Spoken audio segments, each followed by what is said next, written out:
नमस्कार, मैं चंदन बाबू। मैं इस वक्त कुकवा प्रखंड के बीजेपी कार्यालय में उपस्थित हूँ। यहाँ पे जिला के नेता, बड़े नेता यानी कि विजय राम जी इस वक्त उपस्थित है। आइए सर से मैं बात करने का मैं प्रयास करूँगा। सर, तो पहले आपका बहुत बहुत स्वागत है यहाँ पे।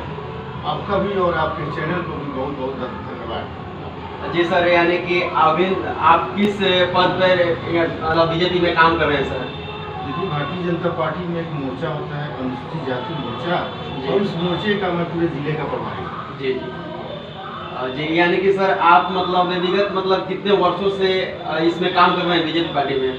बीजेपी में मैं 12 वर्षों से काम कर रहा हूँ। जी सर, ऐसा क्यों लगा कि आप 12 वर्षों से इसमें कि काम कर रहे हैं सर? ऐसा क्या है इसमें पार्टी में? भारतीय जनता पार्टी का जो आइडियोलॉजी है, जो सिद्धांत है, वो एकात्म मानववाद और अंत्योदय के सिद्धांत पे काम करता है। यानी कि इसका जो आइडियोलॉजी है कि समाज के जो सबसे पिछले पंक्ति में जो लोग हैं, विकास की गाड़ी को वहाँ तक पहुँचाना। और ये किसी भी पार्टी में ऐसा आइडियोलॉजी नहीं है। और दूसरा, यह A और Z की पार्टी है, यानी कि इसमें सभी जाति के लोग इस पार्टी के लिए काम करते हैं।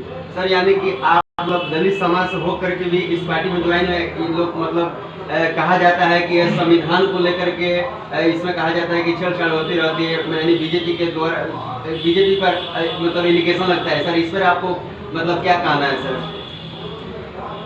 अब ये छेड़छाड़ ये भारतीय जनता पार्टी नहीं करती जी।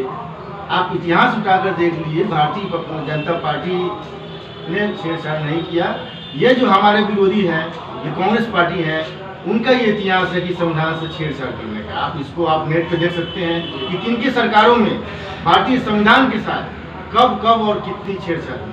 जी सर, यानी कि 2025 विधानसभा का चुनाव हो रही है पूरे बिहार में और 16 विधानसभा क्षेत्र में। सर, इसके लेकर के आपका क्या सर राय रहेगा कि किस प्रकार से तैयारी हो रही है और कितना % आप इसमें रिजल्ट आने का चांस है मोतिहारी जिला से और कल्याण विधानसभा क्षेत्र से? इसके बारे में सर बताइए। देखिए, सबसे पहले मैं आपको स्पष्ट क्लियर कर दूं कि बिहार में NDA की सरकार बनने जा रही है। और रही बात इस अपने जिले की, तो यहाँ पे इस लोकसभा में 12, इस लोकसभा में 6 का 6 विधानसभा NDA जीतने जा रहा है। और रही बात, हम अभी जिस विधानसभा में बैठे हैं विधानसभा, तो यहाँ पे NDA और NDA के हमारे जो प्रत्याशी हैं आदरणीय श्री सचिंद्र प्रसाद सिंह जी, वो 20,000 वोटों से यहाँ से जीतने जा रहे हैं। जी सर, यानी कि आपसे मैं पूछना चाहूँगा कि नीतीश सरकार की कुछ विशेषता बताएं कि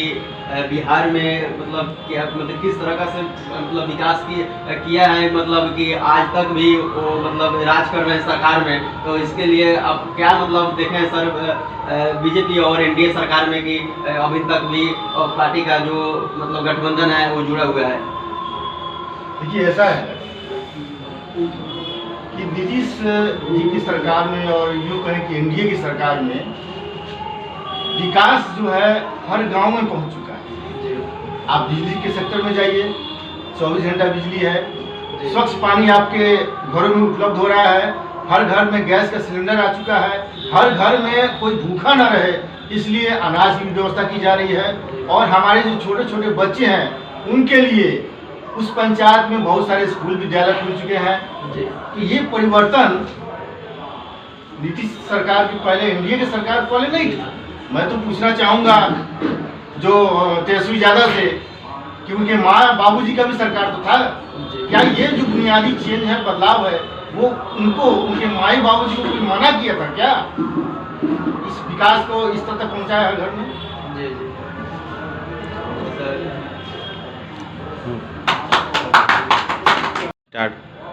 आप क्या कहना चाहते हैं सर, यानी कि 16 विधानसभा क्षेत्र को लेकर के? हम लोग अपने चुनाव तैयारी में अपनी दिलो जान से लगे हुए, अच्छे से तैयारी किए हैं और अच्छे से लड़ भी रहे हैं। जनता का समर्थन भी प्राप्त है। सरकार का इतना सारा योजना जो चला है, इस योजना को लोगों को लेकर के लोगों को बहुत सारा लोग लाभान्वित हुआ है।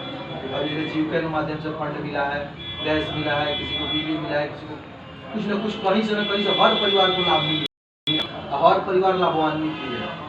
तो इतना सारा किसके शासनकाल में हो रहा है? ये सब नीतीश कुमार के शासनकाल में भी हुआ है। तो इस योजना से लाभान्वित होकर के हम लोग कल्याणपुर विधानसभा में शांति जा रहे हैं और सचिव प्रशासन का हाँ भाइयों धन्यवाद।